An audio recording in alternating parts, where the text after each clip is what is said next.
Or all is understood? All understood, good. Okay, this is a very busy slide, so what we're going to cover in this lecture is going to be majority of these things, so we just skip over this. You know this at the end. Once you have finished this lecture, you know majority of these things. Okay. Okay, so how to approach a joint? What we are trying to figure out is to differentiate between inflammatory and degenerative arthritis. Okay, so these are the two types of arthritis that we are trying to differentiate, because by far the majority of them are going to be these two. Degeneration, the other word is mechanical arthritis. So wherever the joint is taking its toll, wherever there is mechanical forces on a joint, it results in degeneration. Okay. Inflammatory is something related to inflammatory process anywhere in the body. So inflammatory arthritis usually affects symmetrical sort of joints. So you would see arthritis on both sides, whereas degenerative arthritis is going to be asymmetric. Some part of the joints are going to be more affected as compared to the other side. Another thing to look for is the mineralization. So what do you understand by mineralization? Bone density or bone minerals. How much bone has, how much calcium is there, or how much is the density of the bone. So if you have less bone density, what is that condition called in adults? Osteoporosis. And children? Rickets. Okay? In children it is going to be rickets. So we are looking for bone mineralization. Why? Because bone mineralization is very important when we are trying to rule out inflammatory arthritis. In inflammatory arthritis, you would have reduction in the bone density. The first thing that appears in cases of rheumatoid arthritis is reduction in the bone density. And usually it is at the joints, adjacent to the joints. So we call this reduction in the juxta-articular bone density. Okay, so if you look at this hand, you see the bone density adjacent to the joint is less. Compare it with this shaft here. The density here looks fine, whereas this density adjacent to the joint, there's lucent area. The area appears darker compared to with this area which is brighter. So the bone density here is more compared to the bone density that is here less. So the early feature of rheumatoid or inflammatory arthritis would be looking for this reduction in the bone density which is adjacent to the joint. Okay, so this is important. In what is hypertrophic changes? Does anyone have an idea? What do you mean by hypertrophic changes? Yeah, sort of bone formation anywhere, like periosteal reaction, like callus formation, like all wherever the bone density gets more, we call it as hypertrophic changes. So bone is forming somewhere. So more osteoblastic activity rather than osteoclastic activity. Erosion. So what do you understand by erosions? The bone surface or the margin or the bone gets sort of deficient in some part. Okay, so as if someone has taken off a piece or a chunk or has bitten off a side of a bone. So these are sort of erosions. We'll see examples of this to understand what an erosion looks like. And then you should also look at the adjacent soft tissues, any swelling around in the soft tissues, because inflammatory or infective, whatever arthritis is, can affect the soft tissues adjacent to it. And sometimes you would have calcifications in the soft tissues, like in cases of scleroderma, connective tissue disorders, you would have soft tissue calcifications in the soft tissues. So let's begin off with the osteoarthritis. Look at this knee joint. You see the joint space here. This is the joint space here. This is the medial joint space. Why? Because this is the fibula. So fibula is going to be on the lateral side. So medial tibiofemoral joint space, the lateral tibiofemoral joint space. Why do you see it black? What is to be lying inside? The meniscus. The menisci are going to be lying inside. Okay. So why it is black? Why is it not white? It's collagen. It's sort of cartilage. It's not a bone. Okay, so that is why it is black like this. So in cases of osteoarthrosis, now compare it with this bone. What has happened here? You see the joint has gone. There is no joint here now. The medial tibiofemoral joint space is almost obliterated or has disappeared. What else do you see? You see sclerosis, bone formation here. Because the bones are rubbing against each other. Because there's no cartilage now, there's no meniscus there. So the bones are rubbing against each other and they're trying to repair the inflamed part. So there's sclerosis or bone formation there. And sometimes you would see osteophytes here as well. Okay, so this medial joint space. In the advanced stages, obviously there will be no joint space. So the function of the knee flexion and extension is lost because there's no joint space now. When the patient tries to bend or flex or extend the knee, he has pain because he is unable to move them. The bones are rubbing against each other. So this is how the osteoarthritis looks like. You usually try to see the left and the right side. You're trying to compare the symmetry because obviously some joints are going to take more wear tear. Okay, so osteoarthritis, if it is in advanced stage, obviously then it could be both joints equally involved. But usually one joint is more affected than the other joint. Like if you have a knee joint, obviously one knee would be more affected in the early phase compared to the other side. Unlike the inflammatory arthritis, where you would have symmetrical involvement. So if you see an X-ray of a hand like this, the clinician is most likely going to be asking for to rule out fracture.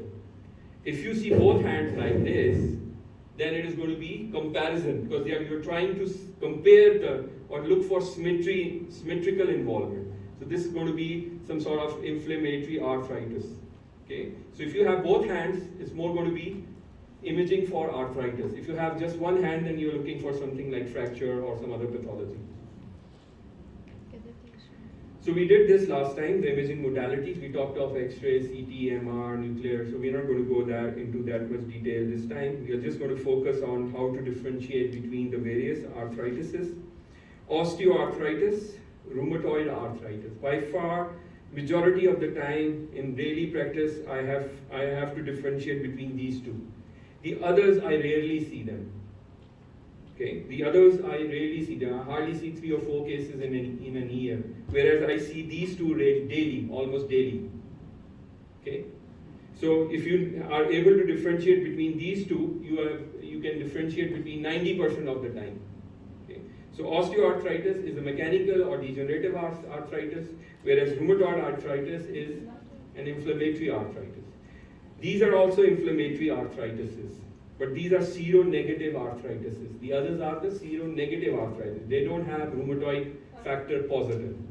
So what are these? Psoriatic arthritis, ankylosing spondylitis, reactive, or the other name for this is Reiter's syndrome. Okay, inflammatory bowel disease related arthritises, like in Crohn's disease, you can also have arthritises, which is secondary sort of arthritis. Then these are inflammatory arthritises due to depositional diseases. What is deposited in gout? Crystals of uric acid crystals. And pseudo-gout, this is CPPD. What is CPPD? Calcium pyrophosphate dihydrate crystals. So these are depositional disorders. They also come under the heading of inflammatory arthritis. Septic arthritis, as you know, is because of some organism, like it can be bacterial or any other organism can affect any joint anywhere. Others, sometimes you have tumor-like conditions which mimic arthritis. We'll see 1 or 2 examples of that as well at the end, okay? So this is just to summarize what we have just talked of. Osteoarthritis, inflammatory arthritis, and septic arthritis. In osteoarthritis, it can be primary osteoarthritis, like the example that you just saw in cases of knee, or can be secondary osteoarthritis. Secondary means that there was problem in the joint to begin with, and on that, osteoarthritis came in. Because the patient was not moving the joint, or the patient had problem with the joint, can be because of fracture or for any other reason, then you have secondary changes of osteoarthritis coming on that joint. So that means the joint had actually some other problem. It was not to begin with osteoarthritis. Inflammatory arthritis, you know, rheumatoid.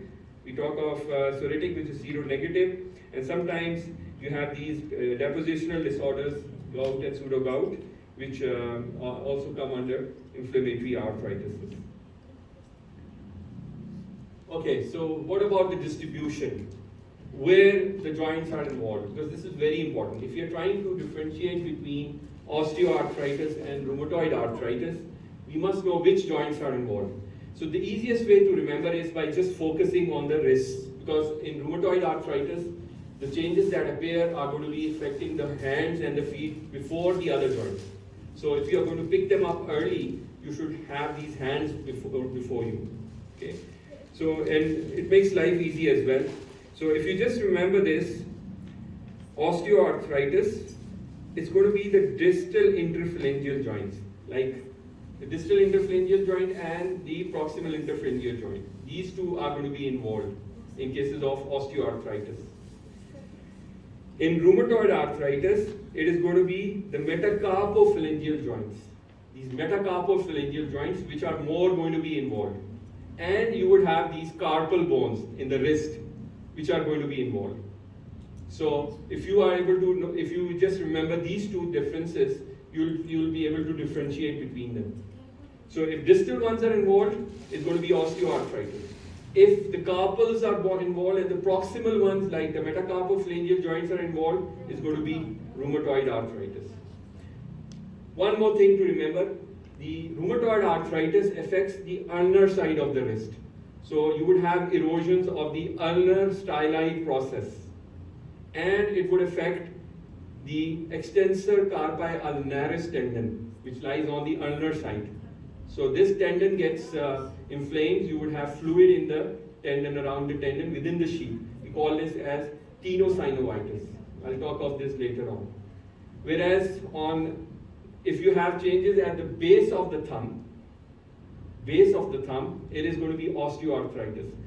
Just remember, the person working on keyboard or piano is going to use these fingers and thumb. Okay, so if he uses this, so the degenerative changes are going to occur at the base of the thumb and distal interphalangeal joints. In rheumatoid arthritis, it's going to be the proximal joints, not the distal ones. Okay, so just to remember again, just to show you what is going on in osteoarthritis, it's the distal interphalangeal joints that are involved, and you could sometimes have involvement of first carpo-metacarpal joint, that is the thumb. In rheumatoid arthritis, you have involvement of carpal bones, the 8 carpal bones, and you would have metacarpal head involvement here. Can also involve these, but usually it begins off with this. So you would see changes in this. In osteoarthritis, these are not usually involved. There's another entity which is called as erosive osteoarthritis. This is seen in middle-aged females. Okay, so when we talk of erosive osteoarthritis, it is actually an osteoarthritis in which distal joints are involved, but superimposed on osteoarthritis, you would see some erosive changes as well. So some erosions would also be there. Erosion is not a feature of osteoarthritis. It's just this entity which is seen in middle-aged females, in which we call as erosive osteoarthritis. I'll show you examples, pictures of this, and then you'll be able to understand what I'm talking of. Okay, so just to recap again, in osteoarthritis, what do we see? Narrowing of the joint space that you saw in the knee joint. Osteophytes, you have bone formation at the margins. Subchondral sclerosis means that the bone edges get sclerosed because of continuous rubbing against each other. And you could also sometimes see subchondral cyst formation. So you will have these loosened areas adjacent to the articular surface. Joint fusion is usually not a feature of osteoarthritis. It is seen with inflammatory arthritis. You should look for distal interphalangeal joint. I told you look for the distal interphalangeal joints and the base of the first metacarpal joint, which is known as carpometacarpal joint of the thumb. So these are the joints that you should try to see in cases of osteoarthritis. Then obviously if the bigger joints are involved, then you can also have other joints involving. Like if you see here, the hip joints can be involved, you can have knee joints involvement, you can have ankle joints. So any joint taking the weight or mechanical stress can have osteoarthritic changes. Just to remind you again, this is how the normal knee looks like. And in this knee, you see subchondral sclerosis, you see marginal osteophytes.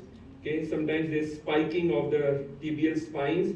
So these are all features of osteoarthritis in the knee joint.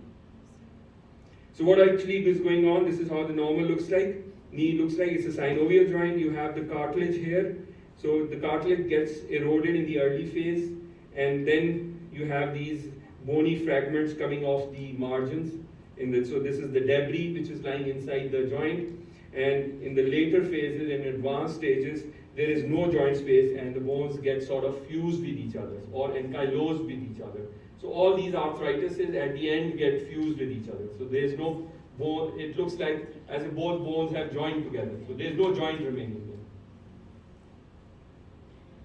So this is to show you a normal hip joint. You can see the space here between the femoral head, and this is the acetabular margin here. So there is a gap here. This is how the normal gap should look like, the medial joint space. Here you see there is no gap. The joint space is reduced. And if you look at the femoral head, there is sclerosis, there is these osteophytes along the margins. So this is hip joint degeneration.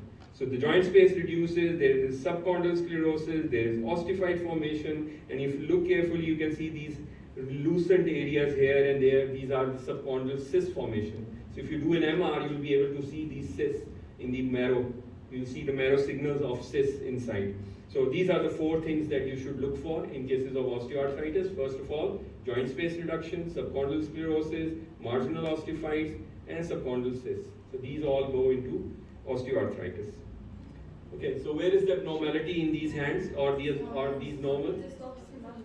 Okay, so if you look carefully, you can see some bulging of the tissue here. You can see some swelling here. So if the distal joints get, if you have these distal joints involvement, so it is going to be. So what are these in your medicine books? What do you call them once you palpate them? They have a name. If you feel your fingers have sort of bumps on the sides, Heberden nodes. Heberden nodes. Okay. So what are these? These are actually osteophytes. You see this? These are osteophytes. You're feeling these osteophytes. They are called as Heberden nodes. So you see these nodes here, or feeling of bumpiness on the sides of the finger, distal interphalangeal joints. So these are actually osteophytes that are there. Okay. If you look at this hand, the carpal bones are not involved. The metacarpal bones, metacarpal heads are not involved, which should be if it is a rheumatoid arthritis.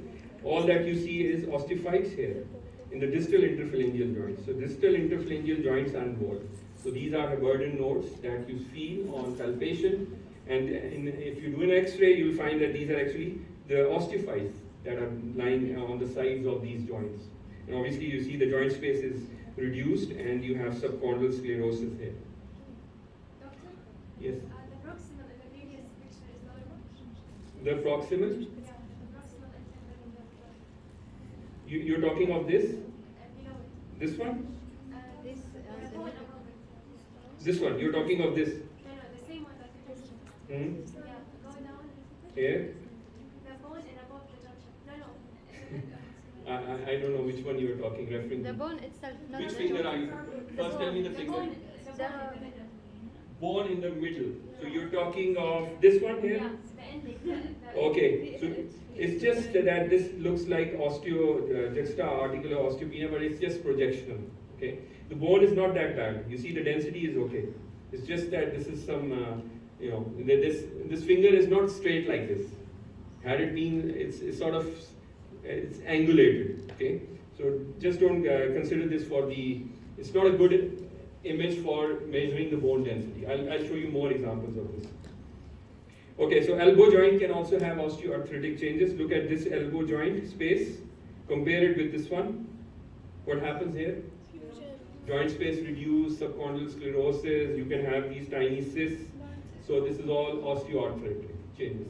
Compare this normal joint here, lateral view, and compare it with this one. Again, joint space changes, subchondral sclerosis, and you have these tiny cystic areas. So again, osteoarthritic changes in the elbow joint. Okay, so this was what I was saying. This is a variety of osteoarthritis in which it occurs in elderly female, middle-aged to elderly female. there are these erosions that are there overlying osteoarthritic changes. So you would see osteoarthritic changes, the distal interphalangeal joints are involved, but along with that, if you look carefully, you will see that there are these bases of the phalanges have depressions. So these are actually erosions here. You see, these are erosions here. So these are actually central erosions, and the bone that is there adjacent to it has gone inside these erosions. So it's telescoping or going forward of the bone, proximal to it, into the distal bone. Why do I call this as central erosions? Let me just try to explain what type of erosions are there. There are three types of erosions. One is, if you look at this, just consider this as a joint. Consider this as a joint. If you have erosion in this part of the bone, it is known at the articular surface, where the bones are articulating, it is known as central erosion. If you have erosion at the margin here, it is known as marginal erosion. If you have erosion in some distance away from the joint, it is known as juxta-articular erosion. So if you have erosion in this part of the bone, it is known as juxta-articular erosion. If you have erosion at the margin of the joint, it is known as marginal erosion. And if you have erosion at any part of the articular surface here, like for example here, these are central erosions. So why it is important to know them? Because different diseases have different type of erosions. In rheumatoid arthritis, you have marginal erosions. In gout, you have juxta-articular erosions. In erosive osteoarthritis, that is seen in females, middle-aged female, you have central erosions, like you see here. You see? Like you see here. So in addition to the osteoarthritic changes that are there in the distal joints, you also have these small erosions that are at the articular surface, which we call as central erosions. And obviously you look for the history, you'll see that this is a female, middle-aged female, then you raise possibility of erosive osteoarthritis. But remember, this is not seen in males, and it's not seen in young females. Okay, so this was all about osteoarthritis. Now let's go to the next entity, which is rheumatoid arthritis, because we are trying to differentiate osteoarthritis from rheumatoid arthritis. Because obviously the treatment and the management is different. So what happens in rheumatoid arthritis? We know it is an autoimmune sort of arthritis where we have pannus formation. So what is pannus formation? Any synovial joint can be affected because there will be synovial proliferation, which is pannus formation. And you can have these rheumatoid nodules in the soft tissues adjacent to the joints or the bones. And you could also have sometimes bursitis. The bursa that are there can get inflamed. So where do these nodules appear? They look like soft tissue masses. Let me show you an example of this. This is a rheumatoid nodule. This is another example of a rheumatoid nodule here and there. So if you have these nodules, so these are actually, if you suspect these soft tissue nodules, feel these nodules, you should think of rheumatoid arthritis. This is one of the findings that you can pick up on clinical examination. Tenosynovitis, I told you, the ulnar carpi ulnaris, extensor carpi ulnaris tendon. If there is fluid between the tendon and the sheath, the tendon sheath, it is tenosynovitis, inflammation of the sheath of the tendon. So how do you see? You would usually see them on ultrasound or on MRI. So you do an MRI of the wrist, you will see that there is fluid around the tendon sheath. So this is tenosynovitis, another feature that can be seen in rheumatoid arthritis. But by far the most commonest one or the most important one is the periarticular osteoporosis or osteopenia. Because this is the first thing that would appear in the joints. Before all these changes, erosions come into place. So you're trying to pick up the disease very early on so that you can put these patients on disease-modifying drugs and slow the process of rheumatoid arthritis so that they don't go into the later phase. Okay, so the pannus erodes the bones, results in erosions. You would not see osseous proliferation, which is bone formation in cases of rheumatoid arthritis, because density is going to get less in this. It's an inflammatory arthritis. It's not bone-forming arthritis. You can have subchondral cysts like you see in osteoarthritis. You can also have these cysts in rheumatoid arthritis as well. So it's not something that it's only limited to osteoarthritis. As I've told you, the ulnar styloid process gets eroded, and you can have extensor carpi ulnaris tenosynovitis, which is initial early pickup. So sometimes you would have only this presenting, patient presents with ulnar side pain, and once you do an ultrasound or an X-ray or an MRI, you'll find that the ulnar styloid process is eroded. So this gives you an idea this is going to be either rheumatoid arthritis, and very rarely the gout can also affect the ulnar styloid process. So what is pannus? If you look at this, osteoclast, fibroclast, macrophage, dendritic cell, T cell, plasma cell, B cell, so all these are inflammatory cells. So wherever there's synovial tissue, there will be proliferation, and these soft tissue, these inflammatory cells form a pannus. We call this as a pannus. So this soft tissue sorts of erodes the margins of the bone. So that is why you have these marginal erosions in cases of rheumatoid arthritis. If you look at this X-ray, this is the metacarpal head, very smooth. If you draw it with a pencil, you can make out the outline. Compare it with this metacarpal head. You see these are these indentations, or you see the irregularity of this metacarpal. There are these defects here in the bone, defect here as if someone has eaten off the bone at this part. You see? So these are actually erosions of the metacarpal head. So I was talking of erosions. So the bone disappears, the normal cortex disappears at this part. You get an idea of erosions now? So the normal cortical outline that you should see here, it has disappeared in this. You see?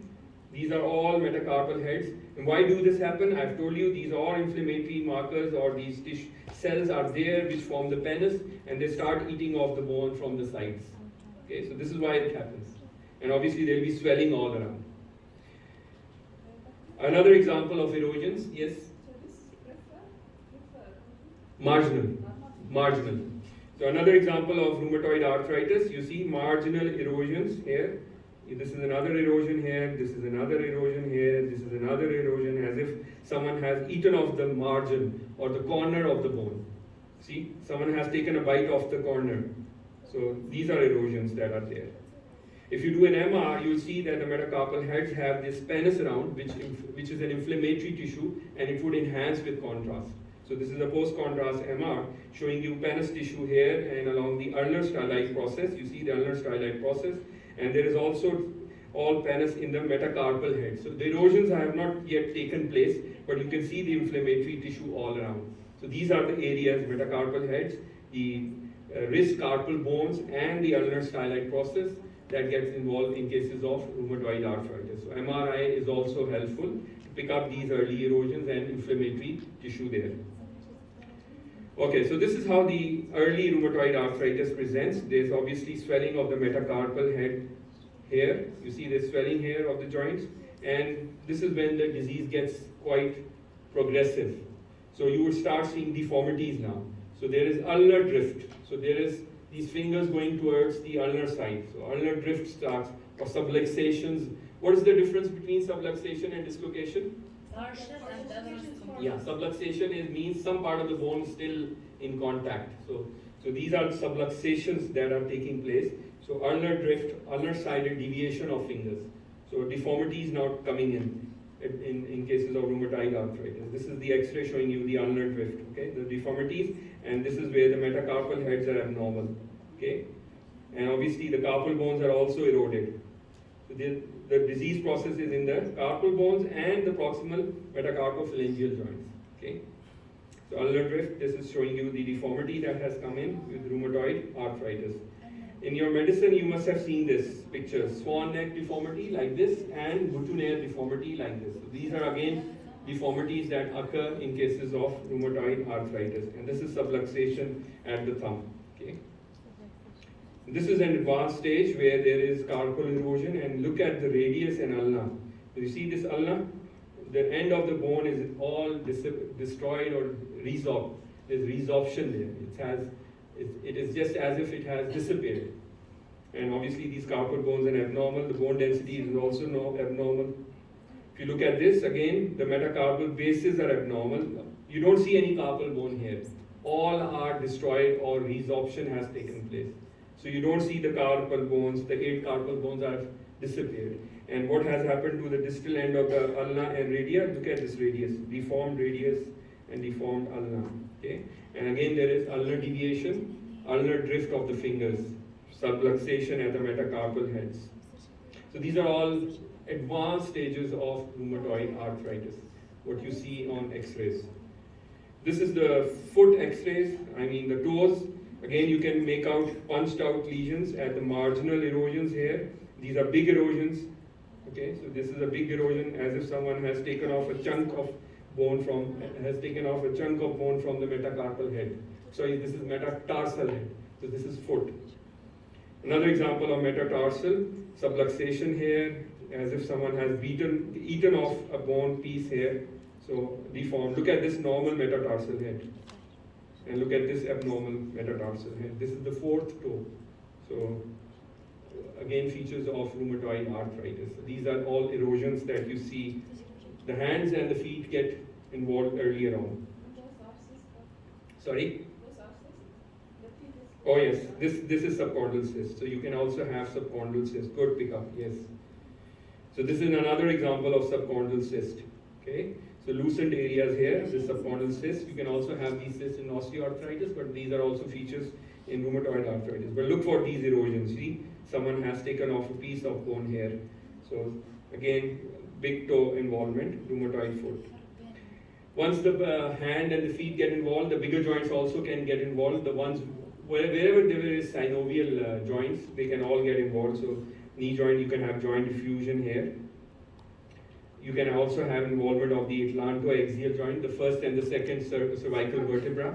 Atlantoaxial. So atlas is the first one, and axis is the second vertebra. Remember, there is a joint between the odontite process of the axis with the atlas. The atlas is a ring-like structure which surrounds the head of the axis. So what goes on, let me show you this in the coronal view. This is the odontoid process of the axis. So C axis is actually C2 vertebra, this one. And this lateral masses are atlas. So the atlas is sort of encircling the odontoid process, which is lying in center. So if you compare this distance from here, compare it with this distance from here, there is subluxation. So this odontoid head has gone to this part. The distance here is more compared with this distance here. And there will be erosions of the odontoid process as well. So this is again a synovial joint. So rheumatoid arthritis in advanced cases can affect any synovial joint. Doctor? Yes? Can you repeat the last part about the atlases? This is the C2 vertebra, which is called as axis. Okay? The axis has a odontoid process. If you remember your anatomy, the odontoid process articulates with the lateral masses of the atlas, which is the C1 vertebra. Confusing? Go home and read about C1 and C2, then you'll know. But just remember, it's a synovial joint. So rheumatoid, the reason for showing you this is that any joint which is synovial can get involved. So even the C1 and C2 vertebra can get involved. Okay? Okay. And then this is considered a drift? This is what? Is it considered a drift? Like the... Okay. This odontoid process should be in the center. If you look at this distance from here to here, this lateral mass distance from the head is more as compared to this distance from here to here. You get an idea? Yeah. It's subluxed. Why this has happened is because there is pannus formation. Around the odontoid process, there is soft tissue pannus. That has resulted in increased distance on one side. Okay? If you can't understand, forget about it. It's little advanced for you. But just remember, C1 and C2 vertebra can also get involved in cases of rheumatoid arthritis. Okay? It's just to give you an example of what joints can get involved. Okay, so this is from your test books.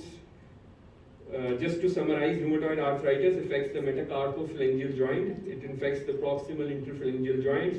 Heberden nodes, I told you these Heberden nodes are absent. These are features of osteoarthritis. So the distal interphalangeal joints are not involved in cases of rheumatoid arthritis. These joints that are involved are warm and tender. So you have morning stiffness. The patient wakes up with tenderness over the joints, and as the day passes, the tenderness reduces as he uses the joints. So this is the morning stiffness is a feature of rheumatoid arthritis. And once you do these lab tests, rheumatoid factor positive, anti-CCP, the ESR and CRP, these all are raised in cases of rheumatoid arthritis and are not so in cases of, so all these things are absent in cases of osteoarthritis. So this is from your test books. Seronegative arthritis. So once you know how to differentiate between osteoarthritis and rheumatoid arthritis, you've done 90% of the job. Now these are the rare sort of arthritis that you still need to know. Seronegative arthritis. So these are inflammatory arthritis. What are the common ones? Psoriatic, ankylosing spondylitis, Reiter's, and arthritis related to inflammatory bowel disease. So let's talk of psoriatic first. So two things to remember. Remember, it is not symmetric like rheumatoid arthritis. In rheumatoid arthritis, you would have symmetrical involvement on both sides. Osteopenia will be there on both sides. Here, there is no symmetric involvement. It is asymmetry. Some one or two joints would only be involved. Mineralization is normal. It's not reduced in psoriatic arthritis. It's an inflammatory arthritis, but the mineralization is preserved in the early phases and even in the middle stage. In the later phase, there can be disuse osteopenia and the mineralization might be reduced. But more or less, if you are trying to differentiate it from the rheumatoid arthritis has reduction in bone density. Psoriatic arthritis earlier on would not have reduction in bone density. So just remember these two things. Asymmetric involvement and no reduction in bone density. These are features of psoriatic arthritis. And in advanced stages, then you would have periosteal reaction, sausage finger, pencil cup deformity. I'll show you examples of that. Okay, so what do you see here? Anything abnormal? Compare both hands. Is it here? It's here at the ulnar side. Okay, let me give you a clue. This finger here, compare it with this finger here. So what do you see here? Swelling, and you have distal interphalangeal involvement. Okay? This finger here, compare it with this finger here. So asymmetric involvement. You see? You don't have involvement on the other side, you have asymmetric. Here it is distal, here it is proximal interphalangeal joint. And what about the bone density? Normal. Normal. So their bone density is normal. But you have involvement of the distal interphalangeal joint, asymmetric involvement. Okay? So when you have asymmetric involvement with erosions, if you look carefully, there are these marginal tiny erosions here. So once you have bone density normal, asymmetric involvement, think of psoriatic or seronegative arthritis. That can affect the joints like this. If you don't understand, don't worry, I'll show you more examples. Another example. You see these erosions here? And look at this swelling here. Look at this knee hand involvement. Compare it with the contralateral side. Perfectly normal on the other side. So another example. Swelling here, sausage digit. We call this as sausage digit. Have you eaten sausages? So the fingers become like as if sausages. There's soft tissue around. What happened? Come back. It's back. Stuck? No, it's back. Oh, it's back. Okay, good. Okay, so this is actually sausage digit. The digits become swollen as if they are sausages. Okay? So asymmetric involvement. What about the density here? Normal or looks more actually. So there is bone formation. And if you look carefully, there is this periosteal reaction here. You see?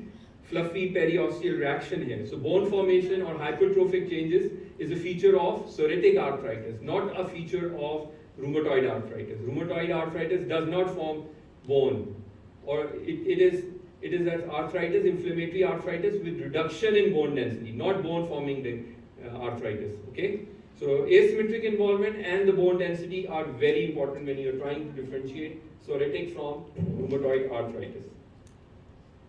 And in advanced stages, there is no joint here. You see, the bones are fused with each other. Any inflammatory or any destructive arthritis would in the end result in fusion or ankylosis of the joints.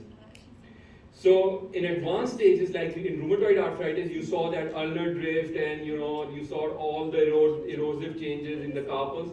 Similarly, you would have some changes also in psoriatic advanced psoriatic arthritis. So what are these changes? Pencil and cup deformity.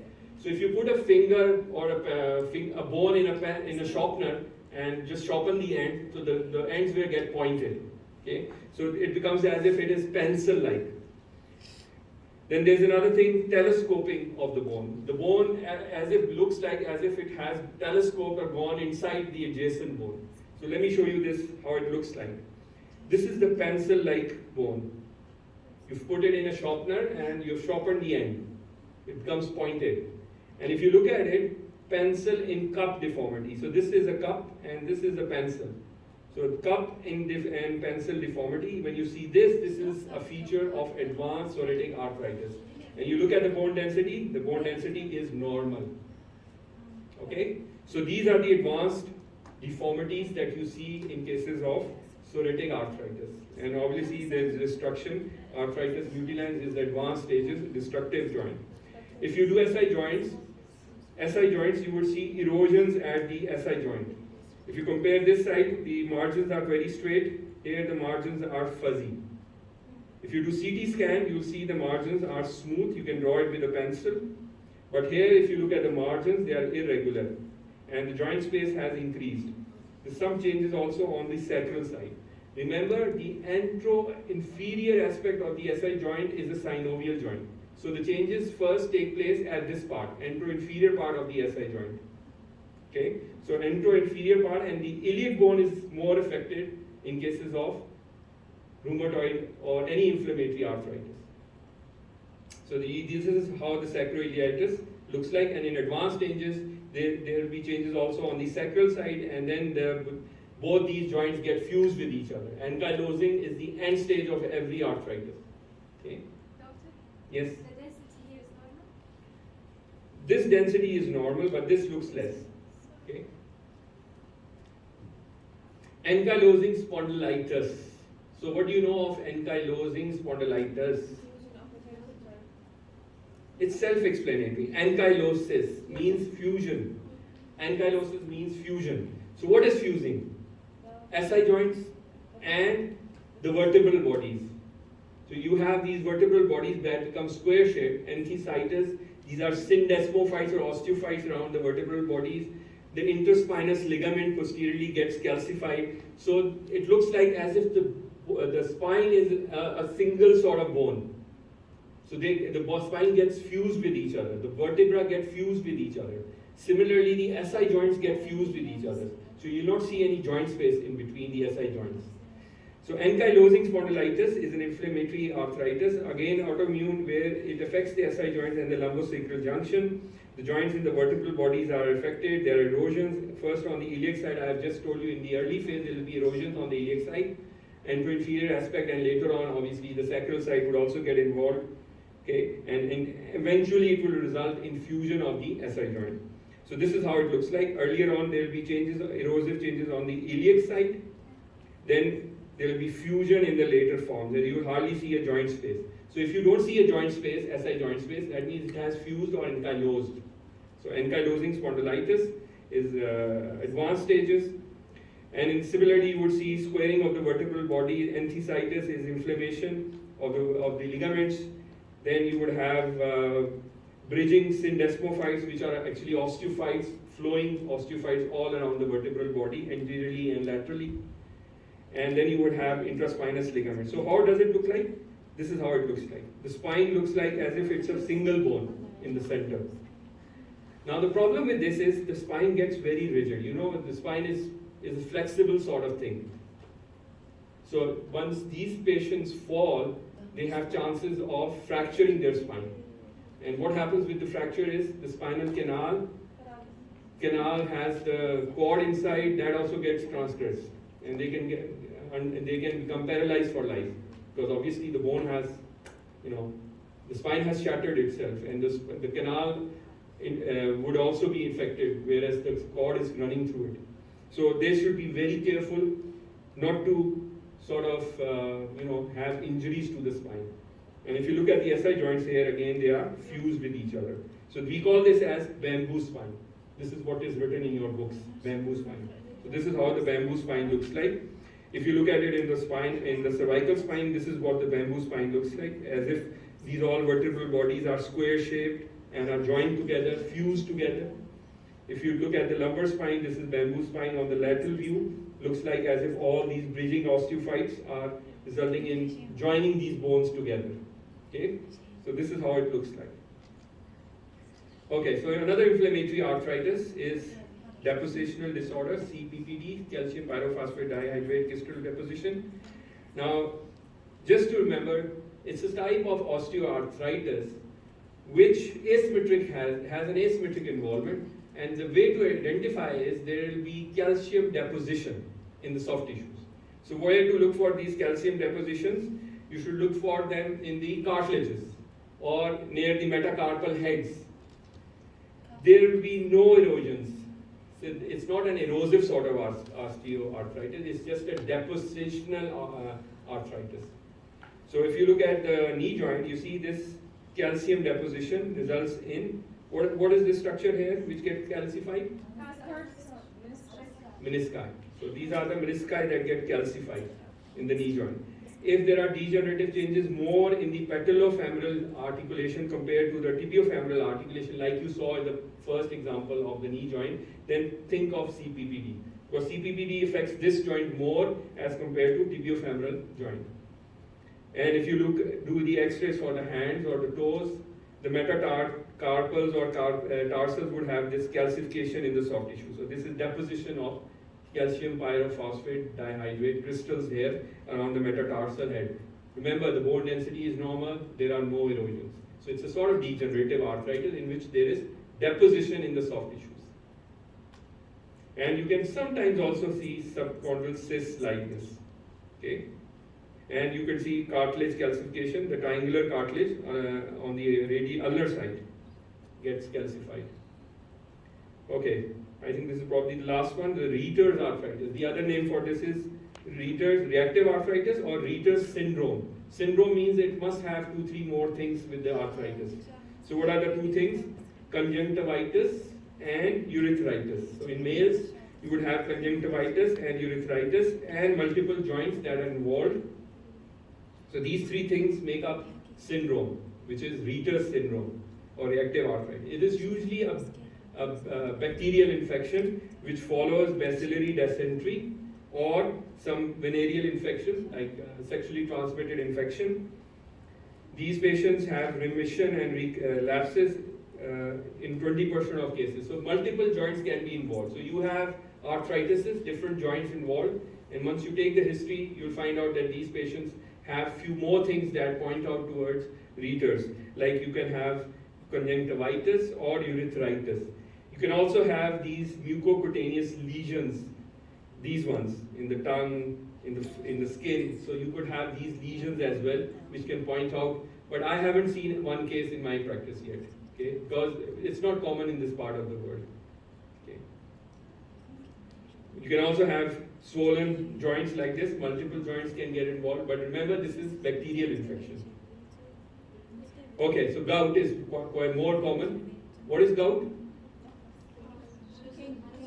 Yes, uric acid crystal deposition, and in the foot, which part is more affected? Big toe. Good. Podagra, big toes are more affected. Remember, these erosions are marginal or juxta-articular, and these are because of tophi. What are tophi? What is the difference between penis and tophi? Yes, tophi are the crystals in the soft tissues.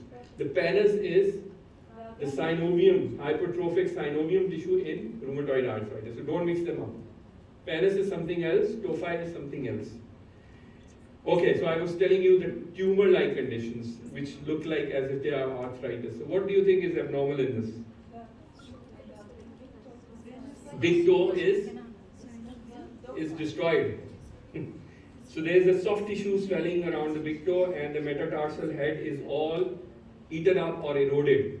So this is an advanced stage of gout. Yes, gout. Advanced stage of gout. And if you do hand x-rays, they can also have tophi in the hands as well. So these are all soft tissue, gouty tissue that is there. And sometimes you could also have erosions on the ulnar side as well, like you see in rheumatoid arthritis. So obviously these patients would history is very favorable in these cases. They would come again and again with recurrence, pain, swelling of the joints, and then it gets settled. These advanced stages are rarely seen these days because obviously they are put on treatment very earlier on. Okay, now let's test your knowledge, whether you know what your subject is today after all this. So what is wrong? What is abnormal in this?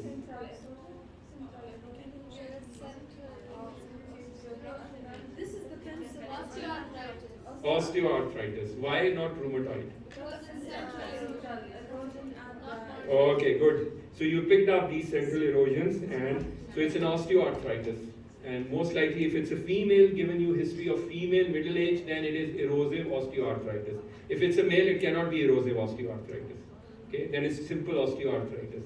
But I agree, these are some central erosions here, and looks like seagull-like appearance here. So it is erosive osteoarthritis. If it's a female, middle age, female. Okay, what's abnormal in this? What's it abnormal? I mean, what's the disease?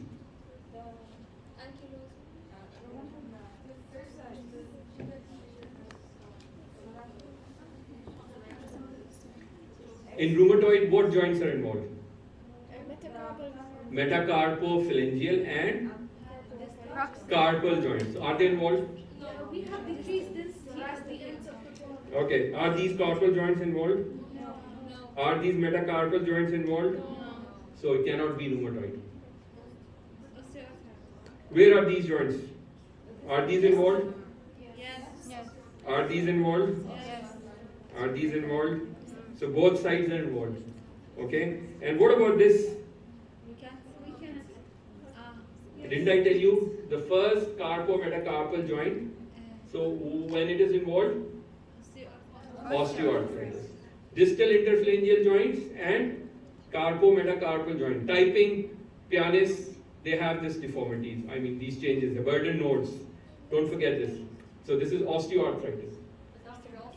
The bone density is less. I told you don't go for the bone density earlier on. If it's advanced stages, obviously the patient has not been using the hands.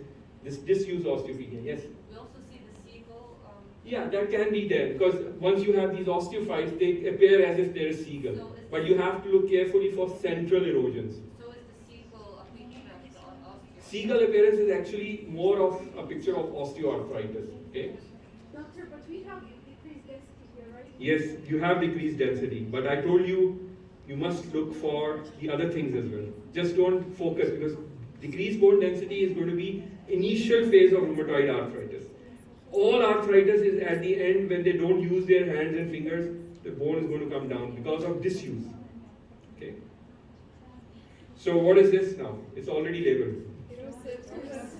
Okay, so it's erosive osteoarthritis. You can again see the changes here. And here you can see the central erosions. Here you can see the seagull sign. Okay, so this is a female, middle age. You must get history on this. So if it's a female, middle age, and you see these central erosions here, seagull appearance, then it is erosive osteoarthritis. Isn't this assessed as well?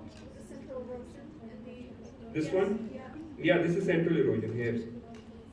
This is central erosion. There's an erosion here as well. Okay. So, but primarily it's an osteoarthritis. It's just a you can call it a subset of osteoarthritis in which you would see some erosions which are central. And when you get the history, it is a middle-aged female. Okay, it's already labeled. Ulnar erosion. What do you mean ulnar erosion? Osteoarthritis. Erosion is not a feature of osteoarthritis. Rheumatoid. So I told you ulnar stylite process erosion. You see the ulnar stylite process is absent here. There is no ulnar stylite process here. You see? So you can also have ulnar stylite erosion as a presenting feature of rheumatoid arthritis. Okay? What's abnormal?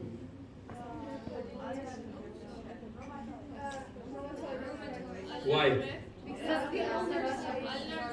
Ulnar drift, subluxation, metacarpal head erosions. See these metacarpals? Metacarpals eroded on both sides. Metacarpal erosion, and obviously the bone density is also reduced. Distal joints are not involved. See? The distal joints are not involved. So bone density reduction metacarpal head erosion, ulnar drift, all features favoring rheumatoid arthritis. Good. What's this?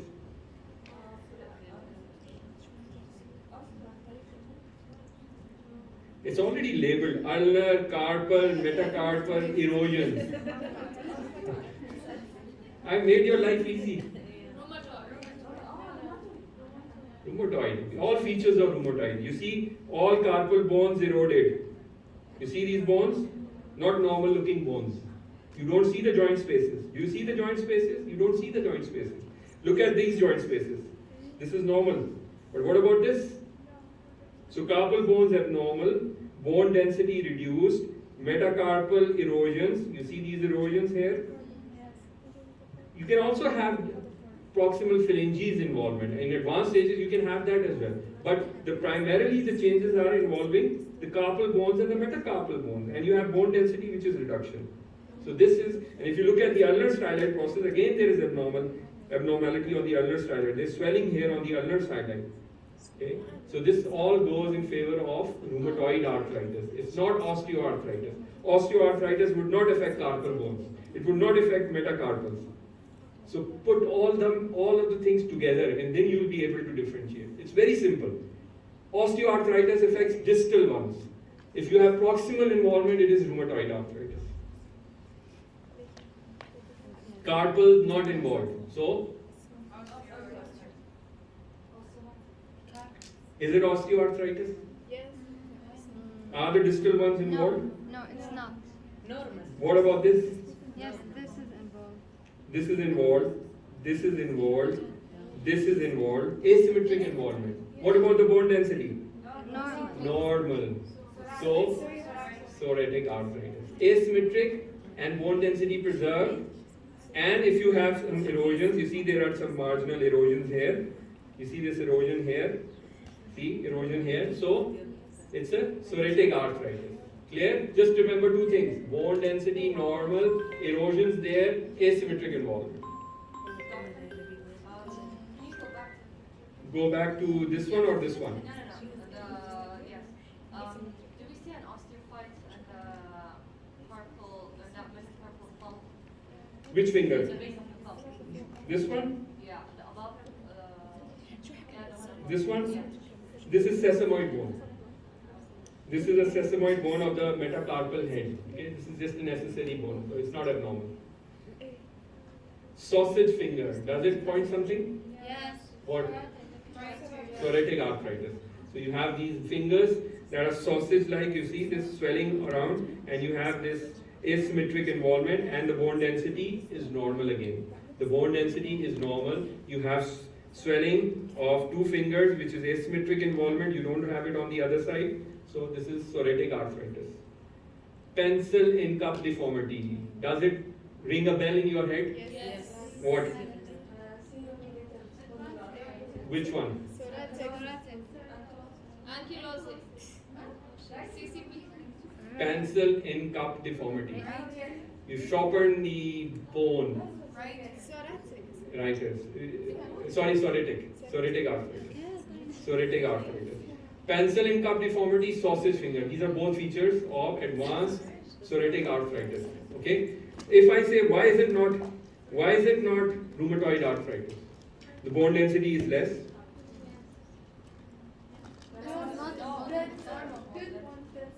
Is the bone density less or more? Less. It is less. So less is not a feature of psoriatic arthritis.